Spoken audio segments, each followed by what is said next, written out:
The Necromundan gangs have traversed the ash wastes from Hive Primus to the Dust Wall. What awaits them on the other side? More wasteland? Rival gangs from elsewhere on Necromunda? Locals who'd rather be left alone? Packs of heretics and mutants? Or something far more sinister? Find out as we begin a new campaign, the Underhells campaign. This time on JD in the Subsea.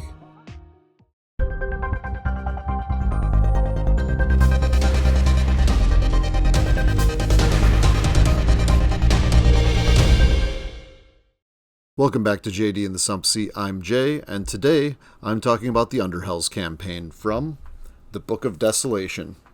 We're running the campaign at the store, and I want you to come along for the ride.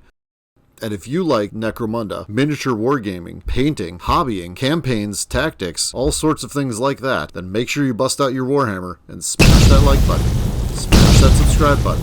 Make sure you hit that bell icon so you don't miss any of our videos. Now back to the video. So we're starting a new campaign, the Underhells campaign at the game store Old Guard Games, and I wanted to go over the packet that I made for it and talk about the changes that we made to the campaign from what is in the Book of Desolation. So let's start off by looking at the packet. The first page of my packet outlines the basics for the campaign. We're playing every Thursday at Old Guard Games, and the campaign began on December 5th and will run until January 23rd. Each week, each player only plays one game. Myself and D, aka Dale, are the arbitrators, and one of us will sit out if there are an odd number of players on a given week. No player has to play every week, but if any weeks are missed, it's possible that player will be at a disadvantage when pursuing the campaign triumphs. There are 7 triumphs for this campaign, and that means we don't crown one overall winner, but that there are instead multiple objectives to go after. I'll talk more about the triumphs later. The Underhells campaign is unique in several ways to other Necromunda campaigns. The first new unique feature is the fact that each player must choose an alignment, either Malstrain or Archaeo Hunter. The first thing that alignment affects is gang creation. If you are Archaeo Hunter aligned, then your gang has 1,000 credits plus the Abyssal Ferryman team and a custom rigged vehicle. They count as a special type of ally. I'm allowing a player to begin the campaign with a second alliance, but they cannot join in the new alliance at any point after gang creation. I'm also allowing the typical 1 brute or 1 hanger-on to be hired at gang creation as well.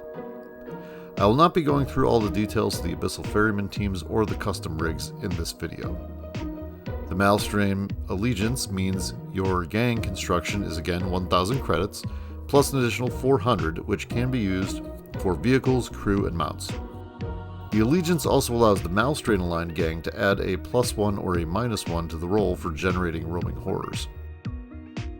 The other main difference with this campaign and all the previous Necromunda campaigns is how it's structured.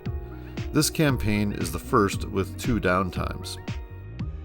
There's an incursion phase for 2 cycles, followed by downtime, then a delving phase for 2 cycles, followed by a second downtime, and then a final survival phase of 2 cycles again.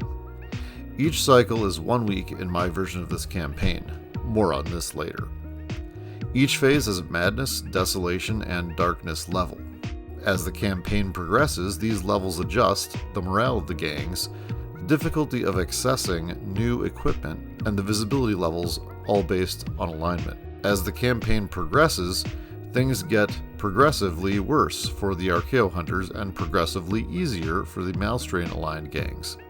In fact, starting after the second downtime, the Ferryman teams and their custom rigs leave their aligned gangs, whereas any additional vehicles, crew, and mounts the Malstrain aligned gangs have remain with them.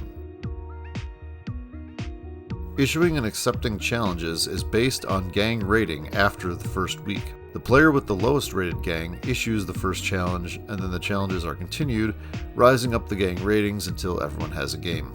Each phase, there is a different chart for selecting which scenario is played. In the first phase of the campaign, the incursion phase, defend the camp is an underhive battle, so no vehicles are allowed.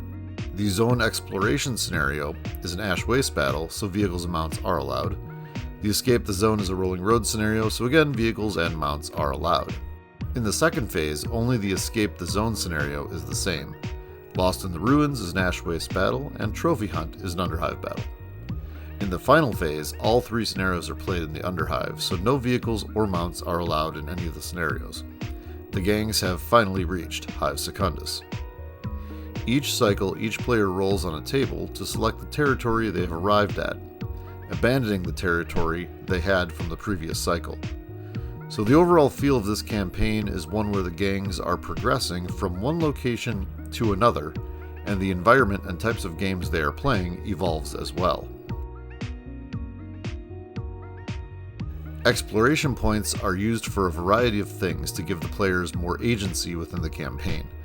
Exploration points allow the player to either earn money with which to purchase weapons and war gear from their gang's equipment list, or exploration points can be used to allow the player to choose a territory to control instead of randomly rolling for one, or it allows them to randomly control an additional territory per phase on top of the one they get to randomly roll for each cycle.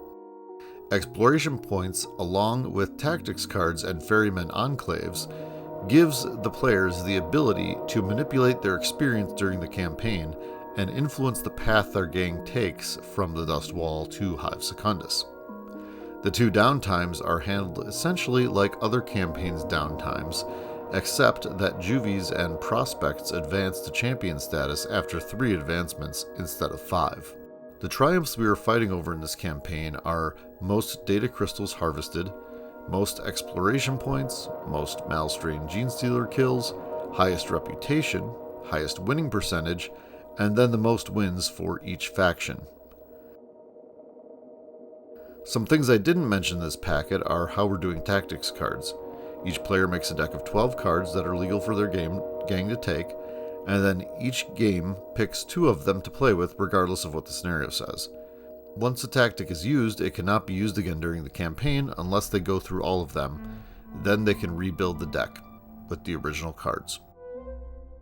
Abyssal Ferryman team plus custom rig count as 400 credits plus any upgrades bought for the custom rig for that gang rating until the Ferryman team leaves. The Book of Desolation does not address this as far as I can tell. Another change I made is how many cycles there are per phase. In the Book of Desolation, you move on from a phase to downtime, or to the end of the campaign, is when the number of exploration points accumulated by all the players totals 3 times the number of players there are in the campaign. Assuming that each player in a campaign plays 1 game per week, then after 2 weeks the average number of exploration points should be 3 times the number of players in the campaign. So having a variable number of cycles per phase doesn't really matter because it will almost every time be 2 cycles. For this reason, and also for the fact that it is easier to plan on having there be 2 weeks per phase, I structured the campaign to have 2 weeks, aka cycles per phase.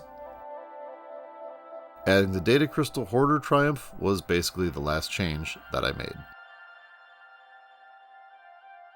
So that's the Underhells campaign as I'm running it. I hope you learned something about the Underhells campaign and enjoyed this video. I'll update you on the campaign as we go through it, but that's all I've got for you this time. Thanks for watching.